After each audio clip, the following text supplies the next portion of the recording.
Ainsi donc, après avoir présenté le mécanisme de collecte des impôts sur les salaires et traitements, et aussi le mécanisme de collecte des cotisations sociales, il est maintenant question de parler de la détermination de la base d'imposition. On sait que les prélèvements fiscaux et les cotisations sociales sont faits en fonction de certains taux ou en fonction de barèmes.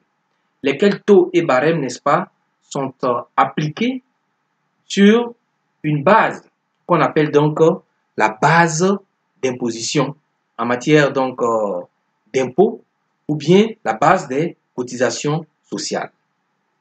Il faut dire que le traitement qui se fait au niveau des cotisations sociales suit à quelques différences près celui des impôts. Donc, nous allons présenter le mécanisme de détermination de la base d'imposition. Cela va donc faciliter la présentation du mécanisme de détermination de la base des cotisations sociales, la base de calcul des cotisations sociales. J'ai donc préparé ce schéma de façon schématique puisqu'on m'a dit que les documents étaient vraiment compliqués, étaient denses.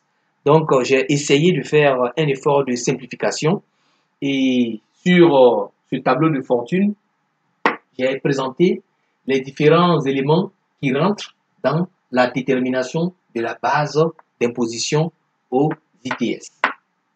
Il s'agira donc ici de présenter les 4 grandes étapes. Pour déterminer la base d'imposition, cette base-là, qu'on appelle le revenu net imposable, donc ici, au finish, c'est le revenu net imposable qui constitue la base sur laquelle s'appliquent les barèmes, la base sur laquelle s'appliqueront donc les taux d'imposition. Pour déterminer donc ce revenu net imposable, vous voyez bien net ici, on va donc partir des revenus bruts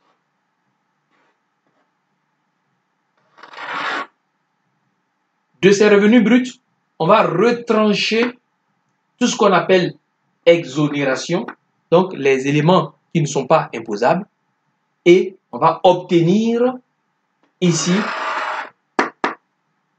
le revenu brut imposable qui va nous permettre d'aboutir au revenu net imposable.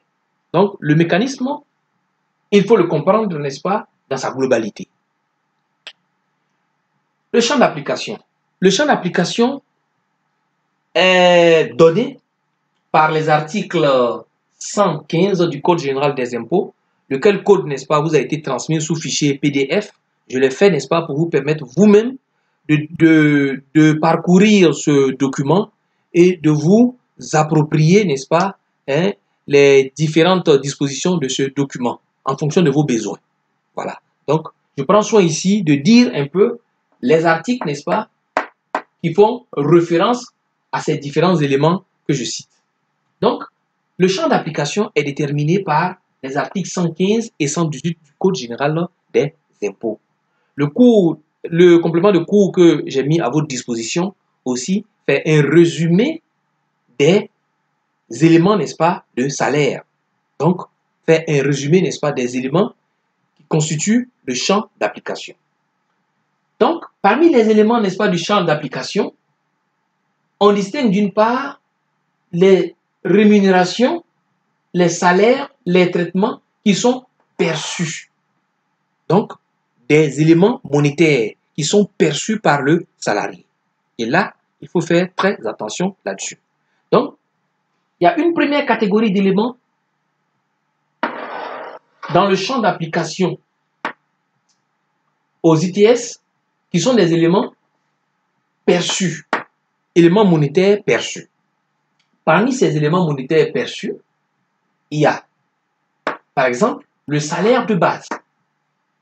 Le salaire de base, c'est donc une rémunération qui est conventionnelle, parce qu'il y a une convention collective qui prévoit par catégorie, n'est-ce pas, d'agents, un barème de salaire. Donc, en fonction de la catégorie du salarié, il y a une somme correspondante, n'est-ce pas, qui lui est versée au titre de salaire de base. Donc ça, c'est le salaire de base. Le sursalaire, lui, il dépend, n'est-ce pas, de chaque entreprise. Donc, au niveau, n'est-ce pas, du sursalaire, il y a une certaine liberté. Chaque entreprise, n'est-ce pas, y va selon, n'est-ce pas, ses moyens, selon sa politique. Donc, le sursalaire peut varier d'une entreprise à une autre. Par contre, le salaire de base est défini par la convention collective. Hein?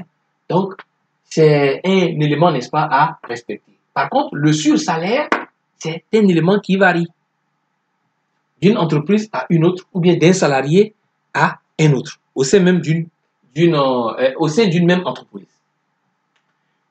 En plus de ces deux éléments, il y a encore d'autres éléments qui sont des accessoires. Il y a des primes qui sont accordées aux salariés, toujours en numéraire. Il y a ce qu'on appelle les allocations pour frais inhérents donc à l'emploi, les AFE, les fameux AFE, qui feront donc l'objet d'une vidéo, n'est-ce pas, spécifique, qui, si on veut en parler ici de façon succincte, représente des sommes versées aux salariés en compensation, n'est-ce pas, des frais qu'ils supportent ou bien des sommes qui sont versées aux salariés en considération de certaines caractéristiques de la fonction qu'ils exercent. Un exemple d'allocation pour frais inhérents à l'emploi, la prime de salissure. C'est une prime, n'est-ce pas, qui est accordée aux salariés qui effectuent des tâches salissantes. Voilà. Donc, cette prime lui est accordée en guise de compensation. Mais nous y reviendrons au niveau des AFE. Donc, voilà un peu l'ensemble des revenus perçus par le salarié. Toujours dans le champ d'application, l'autre élément, c'est les avantages accordés aux salariés. Un avantage, c'est un bien ou un service qui est mis gratuitement à la disposition du salarié. Par exemple, un immeuble appartenant à l'entreprise décide donc de mettre son immeuble à la disposition d'un de ses salariés qui y habite gratuitement. Donc, ceci constitue un avantage en nature. Il y a aussi des avantages dits avantages en argent. Les avantages en argent, c'est beaucoup plus les cotisations sociales patronales complémentaires. On entend par cotisation sociale patronale complémentaire toute cotisation versée dans les organismes de prévoyance sociale ou bien d'assurance qui n'ont pas un caractère obligatoire. C'est-à-dire, l'État ne fait pas obligation à l'entreprise de verser ces cotisations-là dans les caisses des organismes sociaux au bénéfice des salariés. Mais nous reviendrons plus tard, n'est-ce pas, sur la détermination des cotisations sociales patronales complémentaires. Donc, pour résumer, le champ d'application des ITS est composé d'une part des éléments de rémunération perçus par le salarié, rémunération perçue, monétaire perçue, et aussi d'autres éléments qu'on appelle des avantages. Après avoir présenté les éléments du champ d'application des ITS, donc tous les éléments de rémunération, il faut dire que tous ces éléments-là ne supportent pas l'impôt sur les salaires et traitements. Pour des raisons d'ordre économique, pour des raisons d'ordre social, souvent même d'ordre diplomatique, le législateur va distraire certains éléments de salaire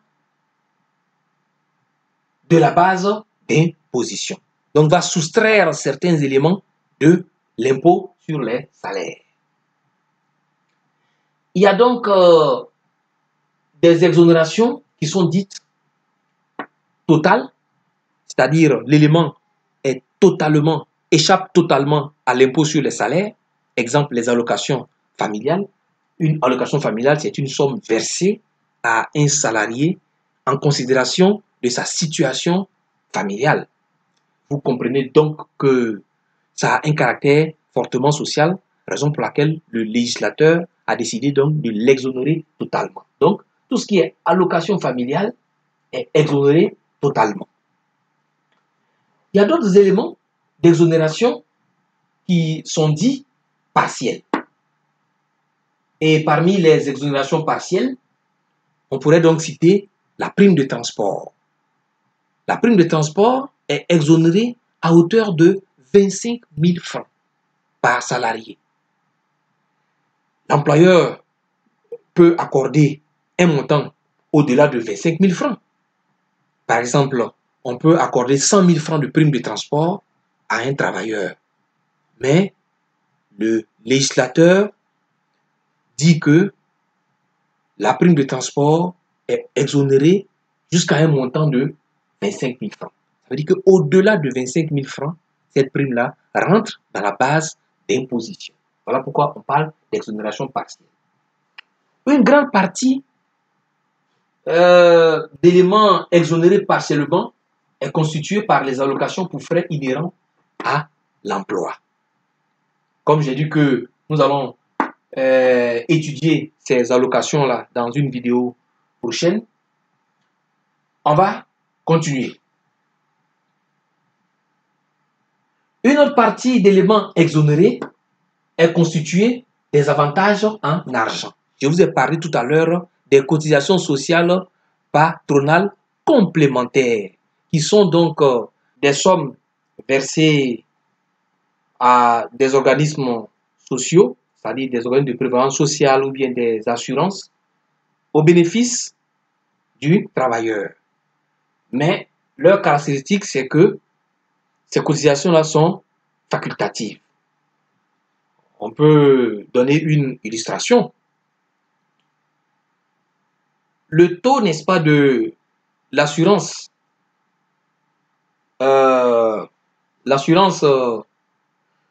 retraite à payer par l'employeur est de 7,7%. Le taux de l'assurance retraite à payer par l'employeur, il est de 7,7%. Un employeur qui est généreux, il peut aller au-delà du taux de 7,7%.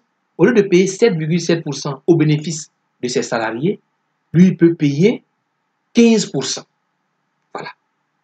Donc, l'excédent payé est qualifié de cotisation sociale patronale complémentaire, puisque cet excédent n'a pas un caractère obligatoire. Le législateur, donc, va exonérer une partie des cotisations sociales patronales complémentaires. Donc, les CSPC vont faire l'objet d'une vidéo prochaine.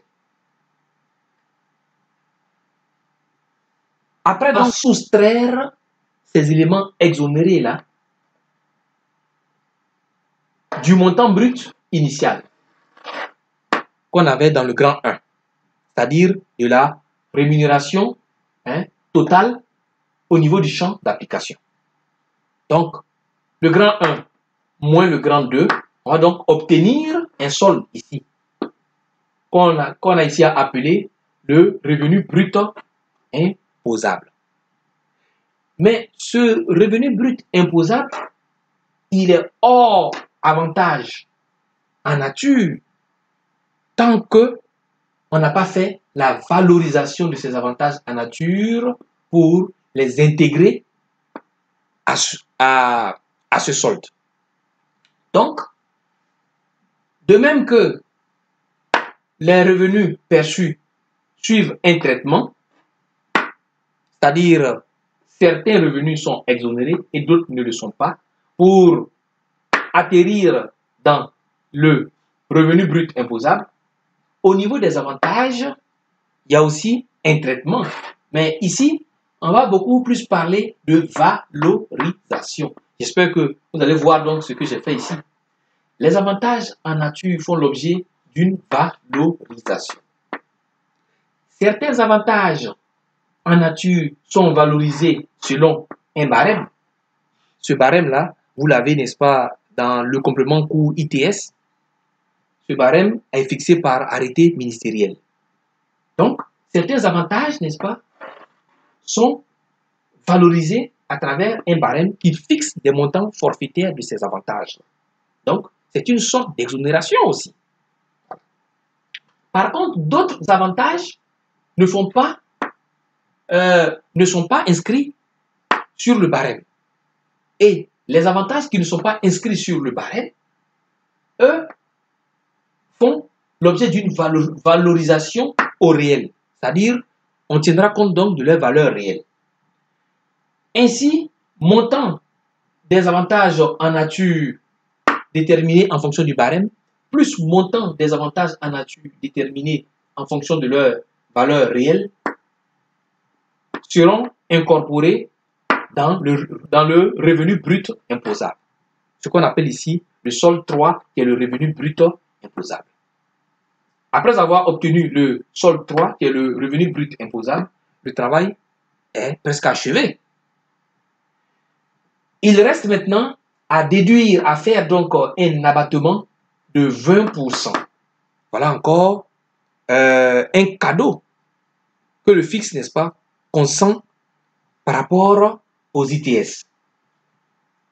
Dès qu'on trouve le revenu brut imposable, on va soustraire 20% de ce montant-là au premier montant pour obtenir donc le revenu net imposable.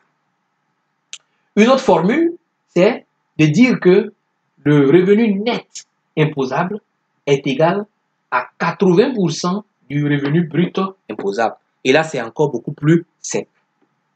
Donc, voilà, n'est-ce pas, succinctement présenter le schéma de détermination de la base d'imposition qui est le revenu net imposable. Je peux donc récapituler. On part donc du champ d'application et je vais appliquer ce récapitulatif, n'est-ce pas, au cas que je vous ai donné. On part donc du champ d'application. Il faut déterminer tous les éléments de salaire. Il y a des éléments perçus, il y a des éléments constitués, n'est-ce pas, d'avantages. Avantages en nature et avantages en argent. Donc, par rapport au cas, ce qu'il fallait faire, il fallait lire l'intégralité du cas. Il fallait lire l'intégralité du cas pour déterminer, pour mettre en évidence tout ce qui constitue les revenus perçus et tout ce qui constitue les avantages en nature. Et ce, par salarié. Après cela, on va déterminer les éléments exonérés. On a dit donc qu'il y a des exonérations totales qui sont faites. Il faut donc les identifier. Pour cela, l'article 116, n'est-ce pas, du Code des impôts va nous aider à déterminer les éléments exonérés. Donc, parmi les exonérations totales, on a donc dit qu'il y a les allocations familiales. Il y a d'autres éléments qui ne sont que partiellement exonérés. Ce qui nous amène à faire certains calculs, notamment au niveau des allocations pour frais inhérents à l'emploi, et à faire aussi d'autres calculs en ce qui concerne la détermination des cotisations sociales patronales exonérées.